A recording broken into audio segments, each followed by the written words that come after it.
Hello, namaste and welcome to AP Talk Time. Since 1951, when Nepal opened its border to the modern world, foreign aid has played a crucial role in financing our development agenda. USAID, originally known as the US Operation Mission or USUM, became the first bilateral donor. Since then, the United States has been partnering with Nepal to build a democratic, resilient South Asia and more. Committed to helping Nepal achieve its goal of attaining middle income status by 2030, USAID also aims to strengthen the private sector, civil society and the government's ability to serve its citizens, forging a more prosperous, peaceful and democratic nation. To talk more on the USAID's vision and aim and further action plans, I am joined by Anjali Kaur, Deputy Assistant Administrator of the Asia Bureau. Anjali, welcome to AP Talk Time. Thanks so much. As I would like to say, namaste, sanchai huna huncha. We all are absolutely fine. It's a pleasure having you here this morning. Tell us more about the purpose of your visit to Nepal. Thanks for asking. I'm here in Nepal and I was joining Assistant Secretary Donald Liu, who had come here, and together as a delegation, both from the United States Department of State as well as United States Agency for International Development, we're coming together as a whole of United States government to demonstrate our support. We have recently signed a new 5-year agreement with the government of Nepal for $1.2 billion approximately. This is the largest ever agreement that we have put to place in Nepal or in the region as a whole, which completely demonstrates our commitment to partnering with Nepal. This agreement focuses on clean energy, climate change, education, health, democracy and governance, all of the areas that are priorities for Nepal and priorities for the US to partner with Nepal on. Talking about Nepal-US partnership, USAID has been working in Nepal for the last 6 decades. Correct. If I'm not wrong. Correct. So what are USAID's priority areas? How do you recall those glorious 60 years? Yeah, you know, this year marks our 75th anniversary between US and Nepal and 60 years, as you said, of development assistance and development programming together. And as I said, you know, we look back historically and there's a number of key highlights from in the health sector specifically. I can look at vitamin A and in the decades past we worked on vitamin A here to eliminating malaria in certain parts of the country to most recently working on COVID crisis and the COVID-19 assistance that we had provided to Nepal. So across many sectors, we have focused on partnering with Nepal and the people and the government of Nepal. And so I'm very proud and excited about what we've achieved in the past, but also what's to come in the future in the areas of agriculture, in the areas of creating more jobs, in the trade sectors, and looking at, as I said, climate change and how we look at creating more consistent electricity across the entire country. Talking about the priority sector, tell me, how do you or how USAID identify the priority areas and make sure you're reaching the most marginalized group or the population? How do you identify the sector? That's a really important question. USAID's mandate in every country, but also very much so in Nepal, is to make sure that our programs focus on the most marginalized. They focus on the most vulnerable populations, and we together with the people of Nepal, with the government, with local organizations and other like-minded partners, we look at what the needs are here.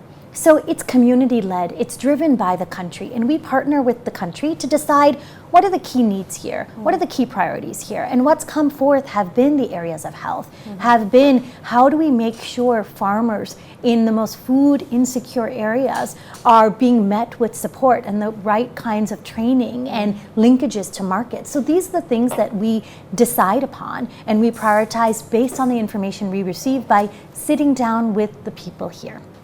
Talking about the priority, a lot of time aid is just not an aid, it's not just a gift, it's a liability too for many developing and poor nations like Nepal. So it's often criticized as well. The aid may not reach to the prioritized group or the sector who really needs aid. So talking about the effectiveness of aid, is this a big challenge for an agency like USAID? I think it's a challenge for the world. I think aid needs to be very transparent. And what's exciting about this program that we've talked about, that 1.2 billion approximately, it's all grants.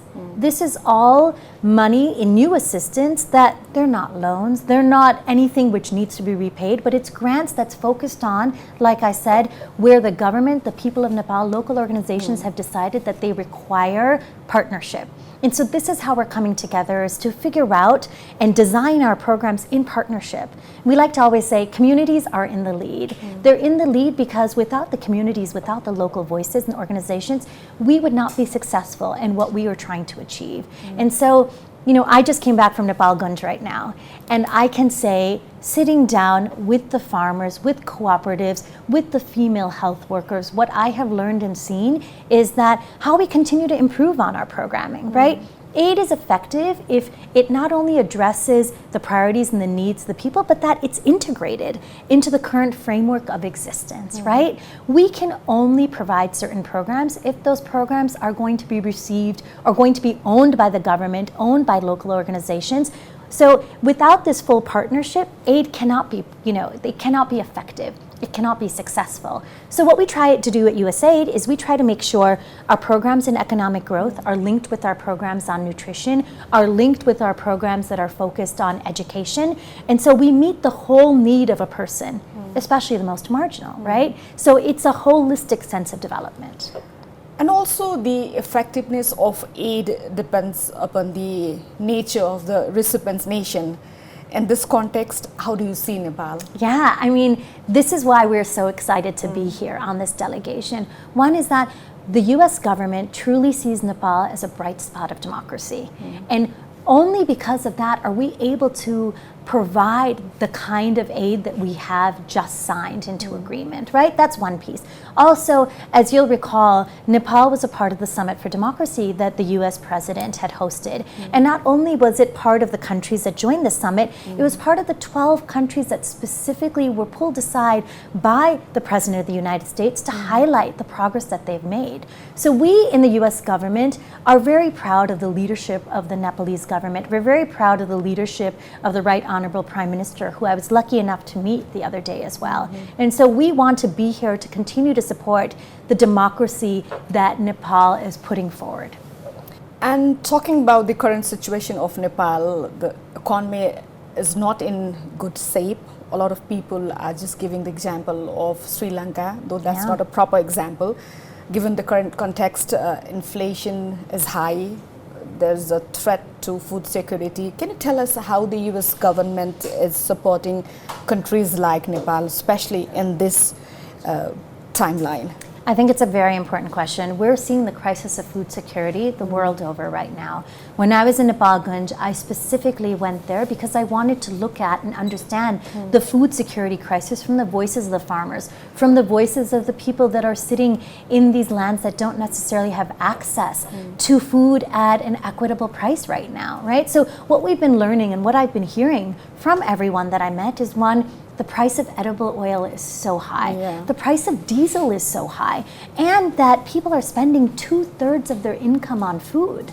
I mean, that makes it so difficult to not just get nutritious food, but to make sure your entire family is fed with the right amounts of food. So having these conversations, we think about the kind of assistance that we can provide to help cushion this current situation, given the burden that's put on the entire global ecosystem due to the war in Ukraine right now. And so we've had a program called Feed the Future that's been operating in this country for over a decade.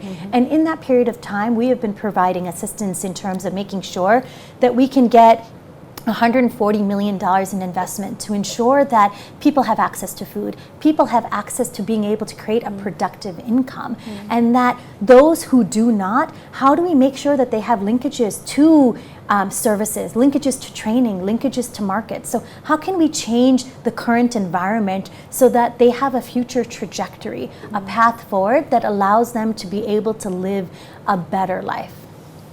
For this, do you see any specific challenge to deal with the current economic situation that we are facing now? I mean, I think that fertilizer is a huge challenge for everyone.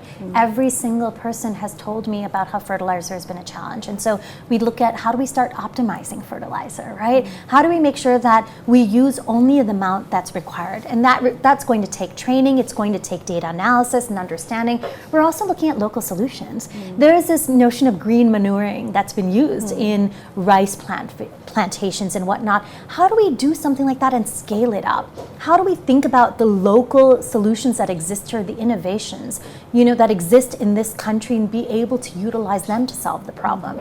I keep saying resilience during this crisis, we have learned from those people that have been suffering the most right now.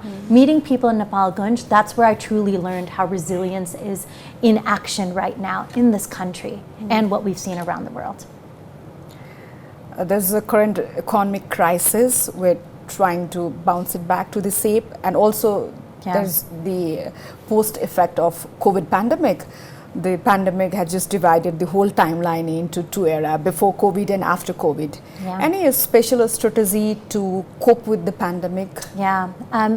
One, in terms of the COVID response, I was very proud of the US being able to assist Nepal in a meaningful way. We provided 9.3 million doses of vaccines here. And what's exciting is that approximately 5.5 million were pediatric doses. And that's exciting because it will allow young people, children from the age of 5 to 11, it'll enable them to be fully vaccinated. That's a very exciting figure.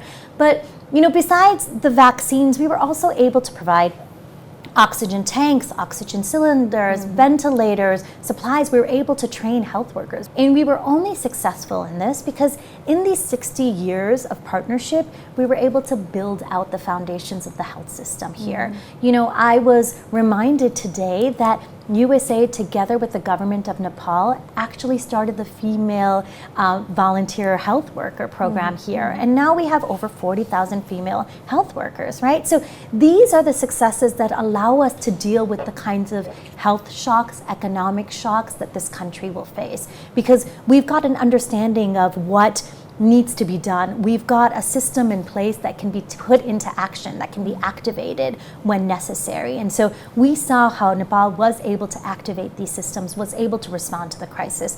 And we want to continue doing so for whatever comes our way, whether it's in health or in other spaces. And this is very similar in terms of the economy. I'm very excited about this new programming we're having in economic growth that's focusing on strengthening specific sectors, the key sectors of this country, and making sure that we can not only strengthen the sectors to be able to create more jobs, but also make them competitive, not just in Nepal, but outside of the country. And these are sectors like manufacturing, the garment industry, the carpet industry. There's key sectors in this country that have so much potential to grow beyond its current status. So where will the United States government's development assistance to Nepal focus in the days to come? Let's say in the next 5 years, what can we expect? I mean, I'm very excited about our work in clean energy and environment. We're really looking at making sure there's consistent electricity across the entire country. I'm very excited about, we're seeing climate resilience affect farmers. So we're looking at what do hybrid seeds look like? What are the hybrid options we have to make farmers more climate resilient and be able to adapt and respond to the current situation at hand? We continue to focus on health, as we've talked about, because that's such a cornerstone in making sure that the population remains healthy and is able to grow this generation and future generations in a healthy manner and in a nutritious manner as well. We continue to focus on education. That's always been a key highlight of our work. Democracy and governance is really important, as we've mentioned. These are key areas that our development assistance will continue to prioritize, but in partnership. And I want to always emphasize this. Everything we do is in partnership with the people of Nepal, the government of Nepal, local organizations, and like-minded partners. As we are recalling the glorious partnership between Nepal and United States, some nation or some group still have some reservation when it comes to aid. People have mixed opinion for development partner. They view aid as a backdrop for political influence, cultural promotion, and self interest. How do you like to respond to this? Yeah, I mean, there's definitely some aid partners that are concerned about that. I can happily say that we have been concerned and prioritizing the needs of the people of Nepal. And I think that when your assistance is in partnership, it's very different than a typical aid package, right?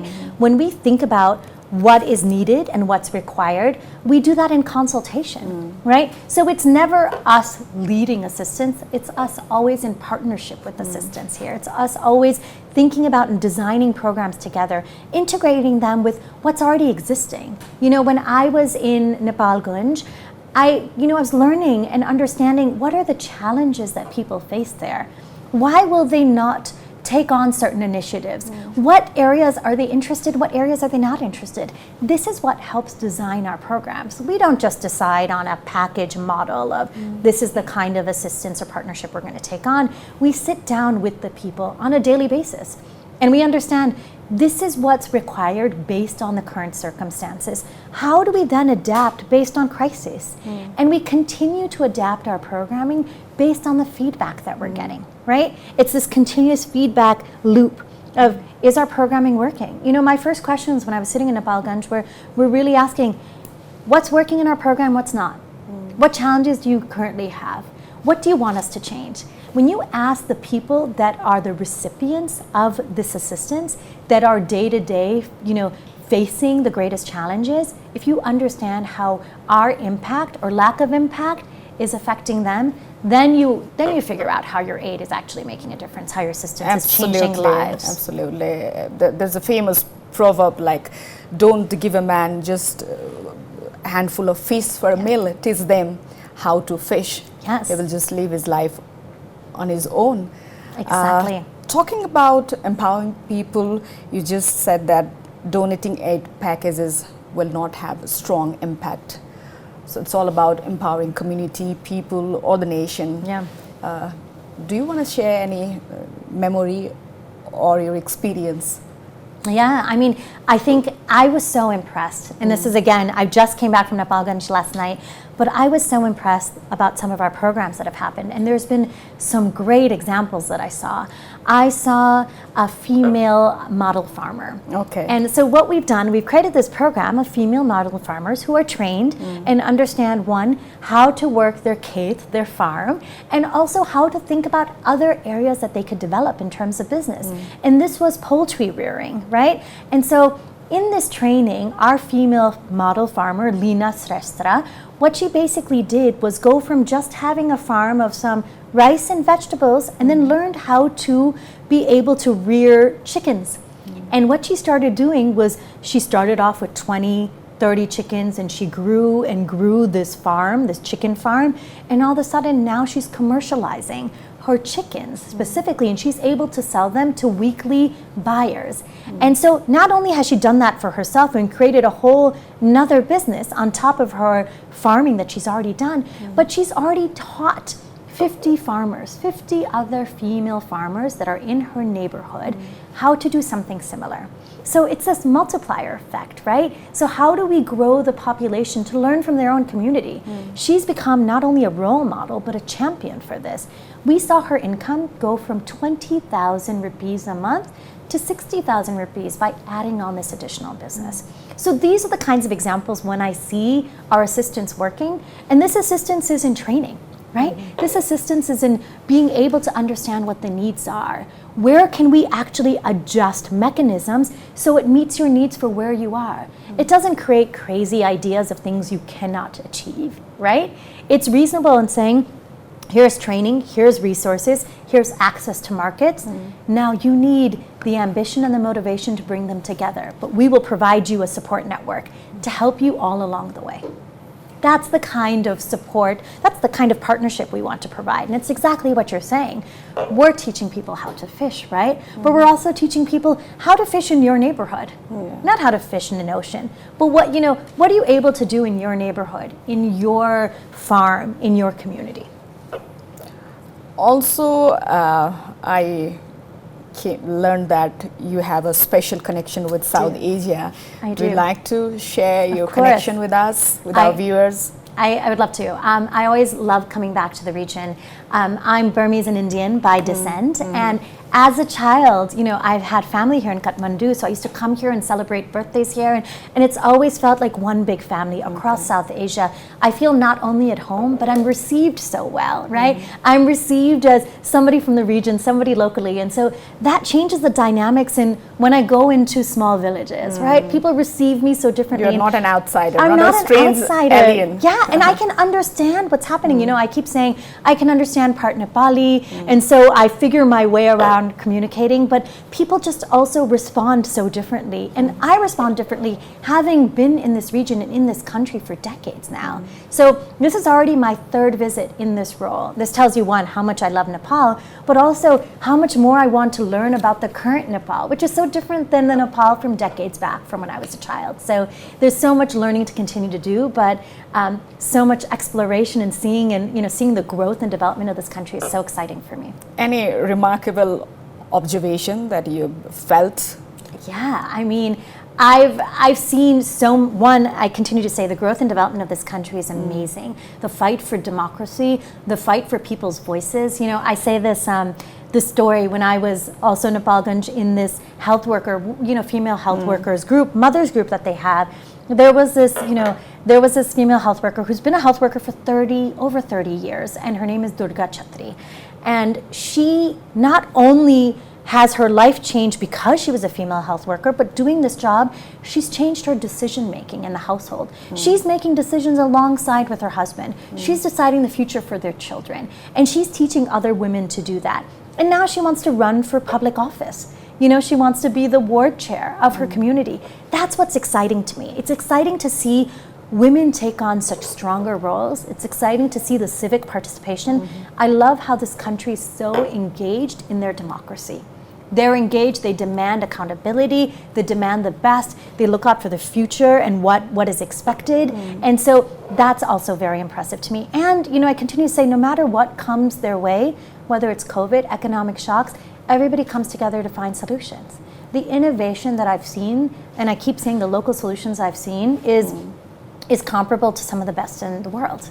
And that's what's exciting for me to help catalyze, right? As a person as well. Yes, as an individual, I'm always taken aback because I keep thinking, could I be so resilient in such difficult circumstances? You know, when people are against so much and still rise above in ways that gives me pause, that makes me see them as role models, right? And this is what I saw in my whole weekend in Nepalganj. I saw so many people that I aspire to take on their characteristics, to be stronger, to think about how to serve their community as a whole, you know? And so that I feel like I've been seeing Nepal throughout. And everybody here wants to play a role. So when I say our development assistance is in participation, it's because the local organizations here are so strong. And so to see such a strong civil society, such strong actors here, that allows us to be successful. You've been in this business for a quite long time. So as an individual, you've seen society collapsed, bounce back. Yeah. Several states of society you've witnessed. How do you take away the memories? I mean, as an individual, does that inspire you? Yeah, I mean, it tells me that we can address more challenges than we think we can, but it also tells me how we need to work in a community. As individuals, it's difficult to address any shock, any stressor, any major change that takes place, the instability. But as a community, if we stand together, we look out for one another, we take care of one another, then we get through situations, crises like this, better than we would otherwise, right?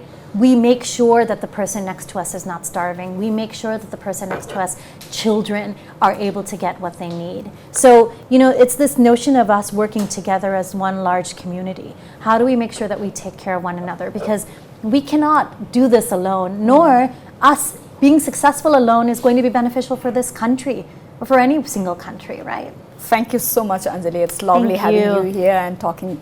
Thank you so much. It's always such a pleasure to be back in Nepal. Have a very pleasant stay. Thank you so much.